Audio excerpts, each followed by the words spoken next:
Hello, darling. Hello.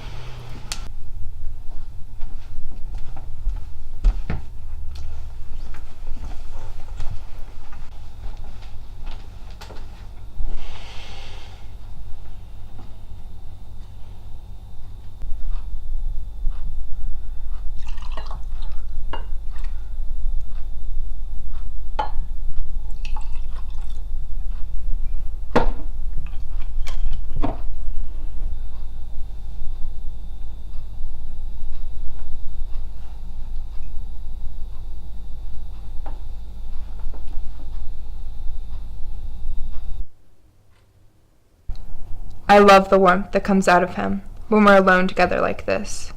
I love the shape of his mouth and the way he never complains about being tired. Tired, darling? Yes, I'm thoroughly tired.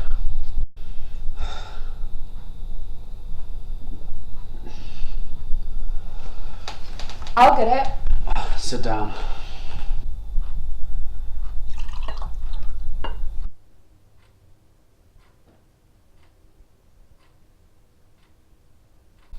I think it's a shame that when someone has as many hours as you do, they still have to be on their feet all day long. Darling, if you're too tired to eat out tonight as we had planned, I can fix you something. There's meat and stuff in the freezer. Anyway, I'll get you some bread and cheese. I don't want it. But you have to have dinner. I can fix you something. I'd like to do it. We can have turkey. Anything you like. Everything's in the freezer. Forget it. But darling, you have to eat. I'll do it anyways. You can eat it or not, as you like. Sit down. Just for a minute. Sit down.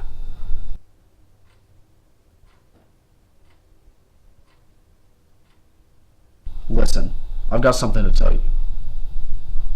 What is it, darling? What's the matter? This is gonna come as a big surprise to you, I'm afraid, but I've decided there's no better time. Lately, I've decided that the married life just isn't for me. I'm not cut out to be your husband. And frankly, I feel suffocated in this relationship. I think it's best we get a divorce. There it is. I know this is a tough time to be telling you, but there simply isn't any other way. My first instinct is not to believe any of it. Maybe I've imagined the whole thing. Perhaps if I act like I haven't heard him, I find out that none of it even happened. There shouldn't be any problem. I hope not, anyways. It wouldn't be very good for my job. Well, I'll fix some dinner.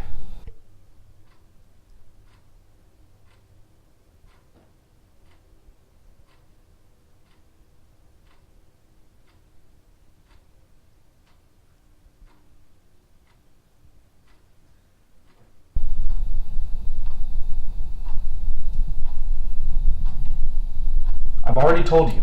Don't make dinner for me. I'm going out.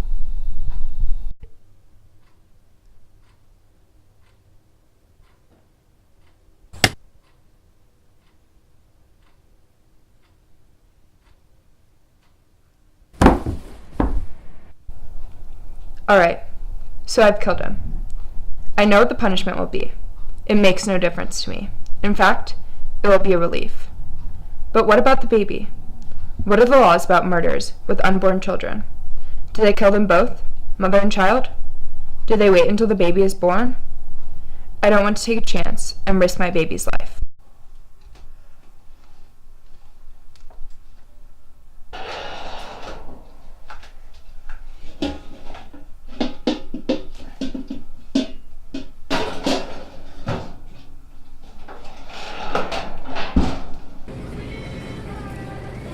Well, hey neighbor, how are you doing? Good, it's good to see you. Yeah, what are you here for? I'm just picking up some vegetables for dinner tonight and some other stuff. Well, how's Patrick? He's doing very well, thank you. I have a nice turkey leg warming up in the oven for him right now. That sounds delicious. I'll let you get back to your shopping. Good evening. Nice to see you. That's it. Just do everything as you normally would. Keep things absolutely natural, and there'll be no need for acting at all. Patrick, How are you, darling?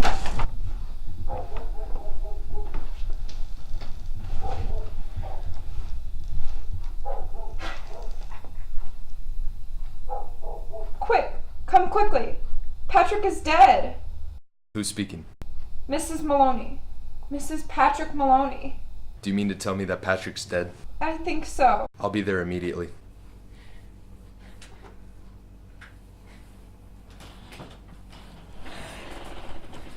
Is he dead? I'm afraid he is. What happened? When Patrick got home from work, I put the meat into the oven. It's there now. I was just going out for a little while to the grocery store so I could get some vegetables for Patrick's dinner. I came back and found him lying on the floor like that.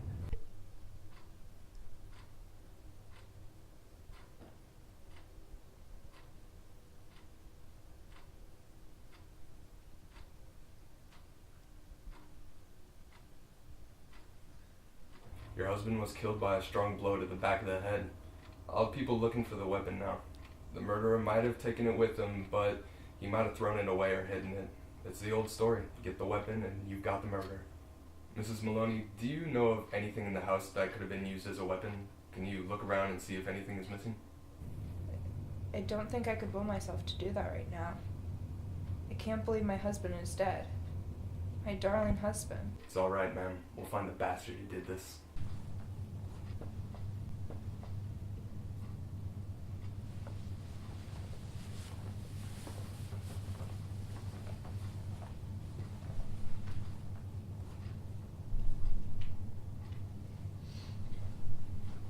Mrs. Maloney, did you know your oven is still on and the meat's still inside?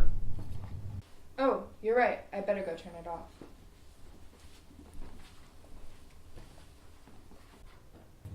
Would you do me a favor? Here you are, a good friend of Patrick's, and try and find the man that killed him. You must be hungry. It's long past your dinner time. And I know Patrick would never forgive me if he knew you'd been in the house so long without eating. There's some turkey in the oven. I prepared it for you. Would you like to eat it? I wouldn't dream of it.